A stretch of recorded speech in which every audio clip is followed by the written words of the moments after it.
Do you believe that the church in the 15th and 16th centuries went against the norms and practices of the king, who was involved in slavery? Today, it's a common misconception that the church and popes always advocated ending slavery. However, that's far from reality. In the early 16th century, England was using a slave ship called Jesus of Lubeck to attack Africa and capture slaves. But things don't stop here. To win favor from the kings, various popes of different times wrote letters, sanctioning slavery and encouraging it.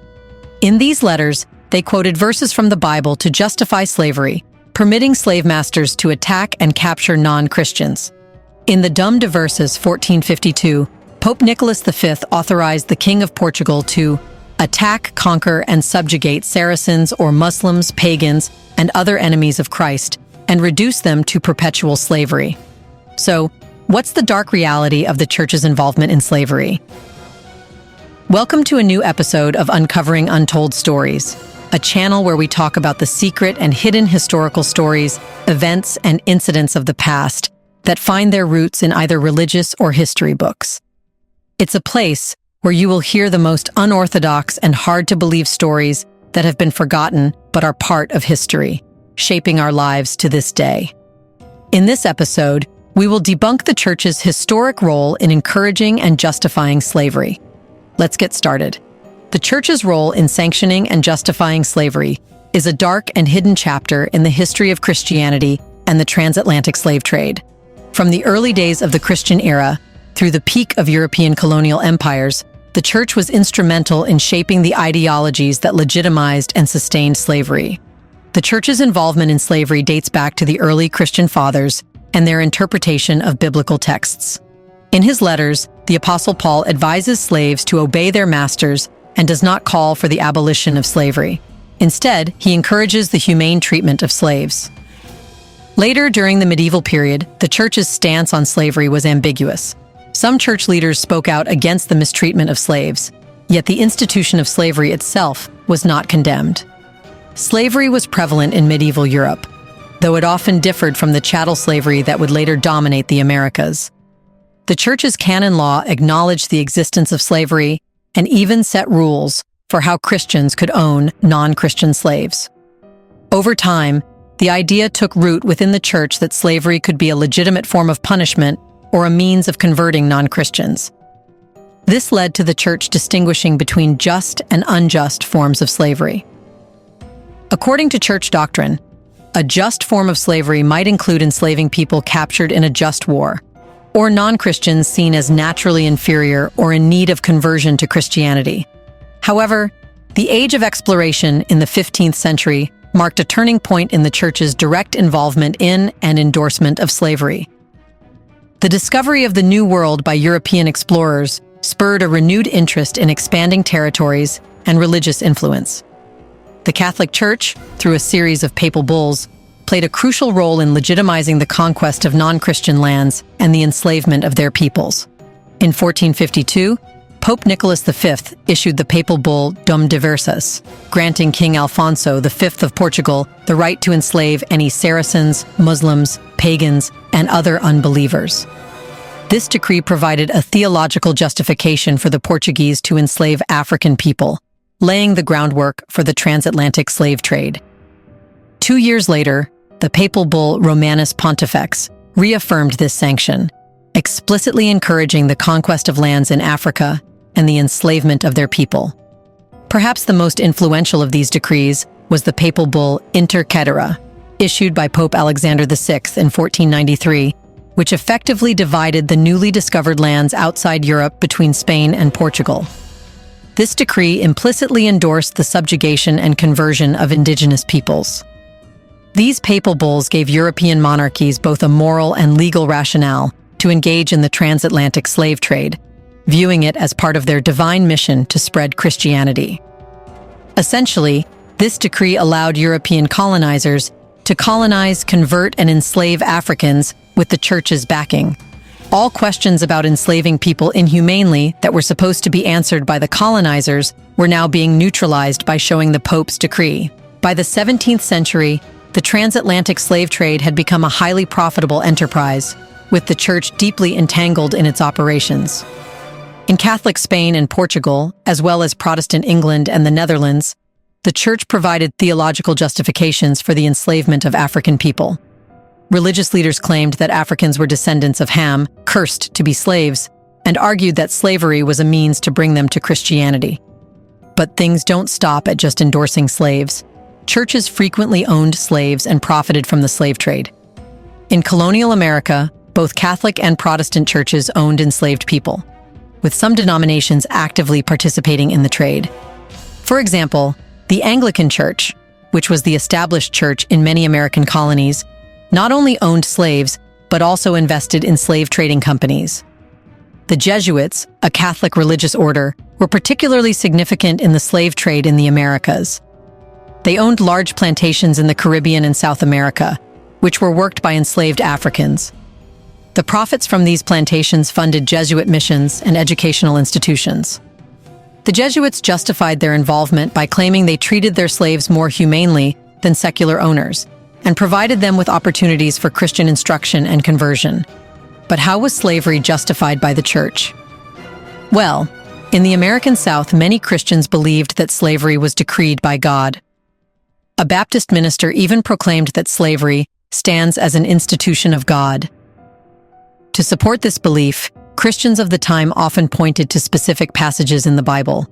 For instance, they argued that Abraham, the father of faith, and other patriarchs owned slaves without any objection from God, citing Genesis chapter 21, verses 9 and 10.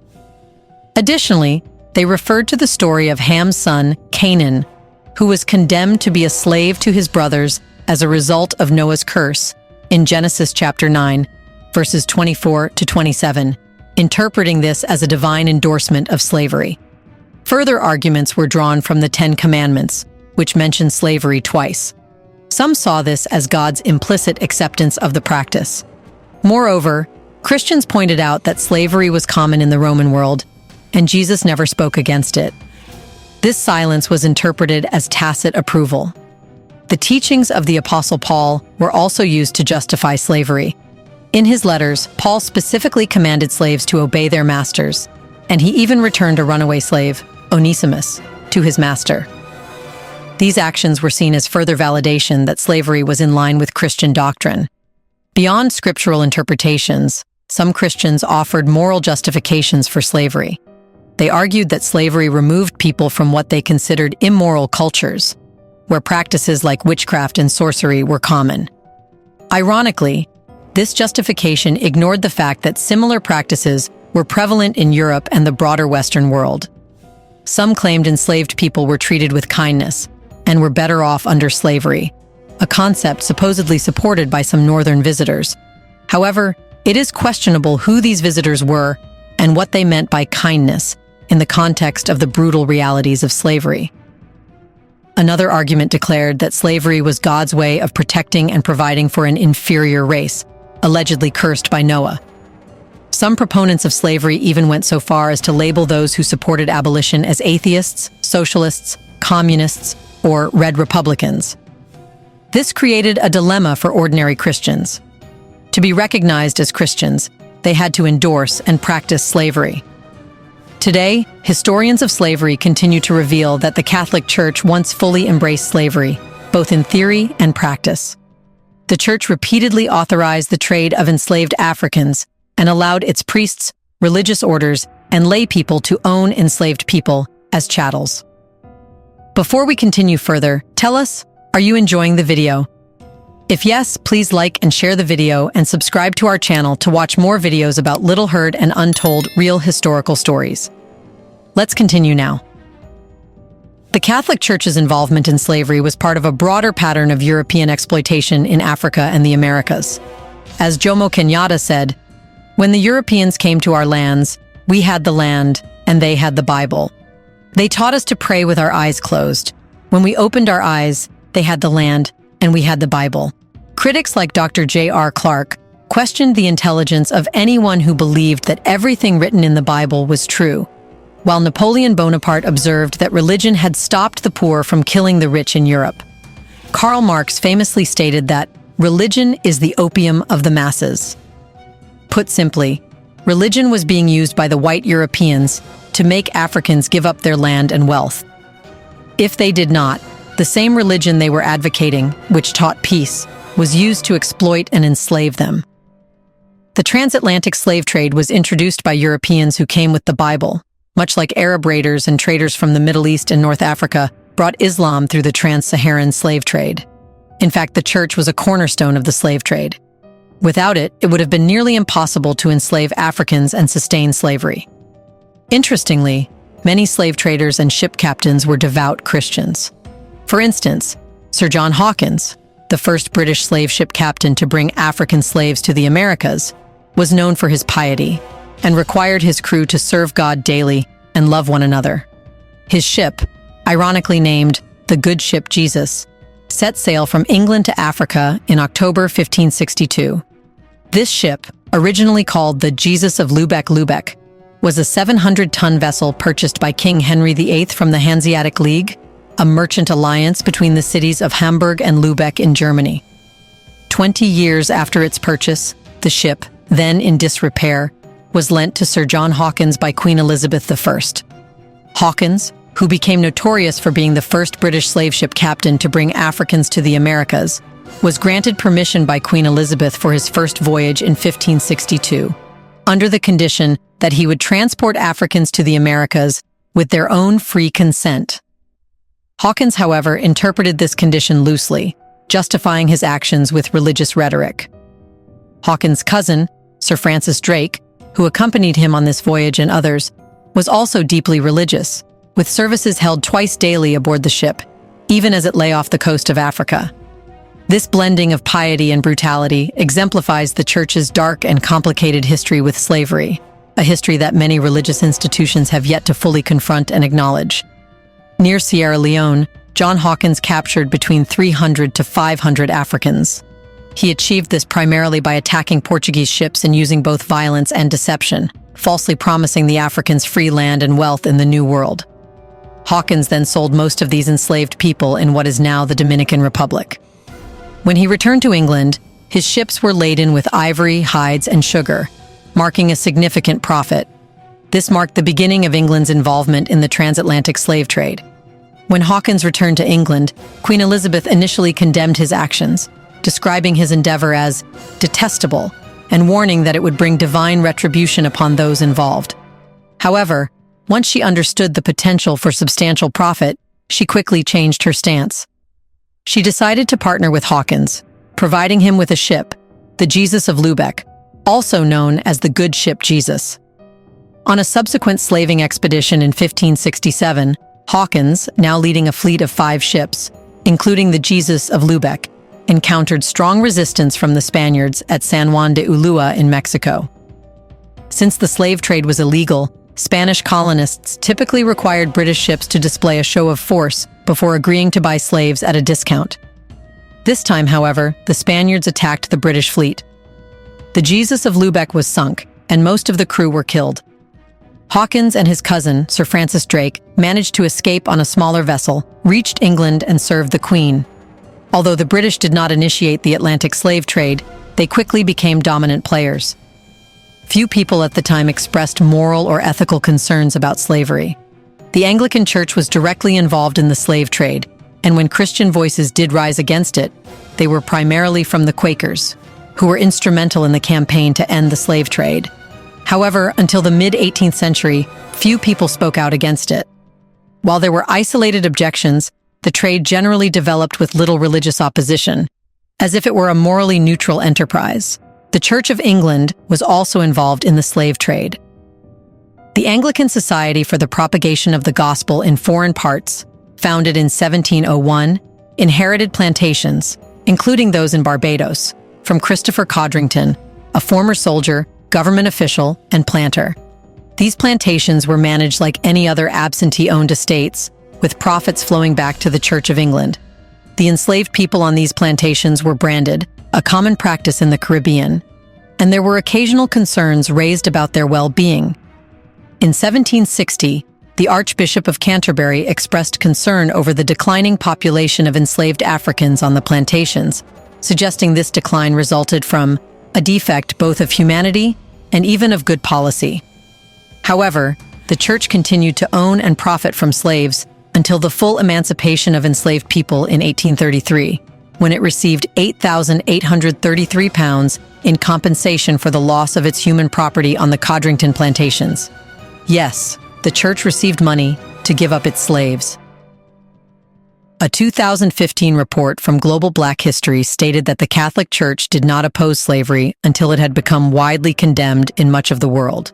In many cases, churches and church leaders did not speak out against slavery until the 17th century.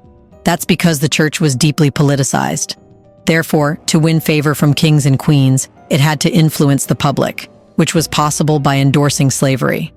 In 2016, Georgetown University in Washington, D.C., publicly apologized after admitting that 188 years earlier, Jesuit priests sold 272 slaves to rescue the school from financial ruin. The New York Times reported that the human cargo was loaded onto ships at a busy wharf in the nation's capital, destined for plantations in the Deep South. That day in the fall of 1838, no one was spared. Not the 2-month-old baby and her mother, not the field hands, not the shoemaker, and not Cornelius Hawkins, who was about 13 years old when he was forced on board. This was no ordinary slave sale.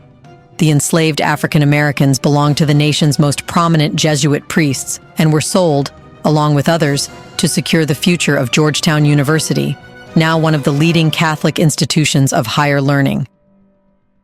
During the early Republic, Catholics celebrated the new Constitution for guaranteeing religious liberty while also accepting its protections for slaveholding. Internal church politics were also a factor. When the Jesuit order was suppressed in 1773, the plantation system of the order in Maryland was seen as a means of preserving their identity and solidarity. The Universal Church taught that slavery was sanctioned by scripture and natural law.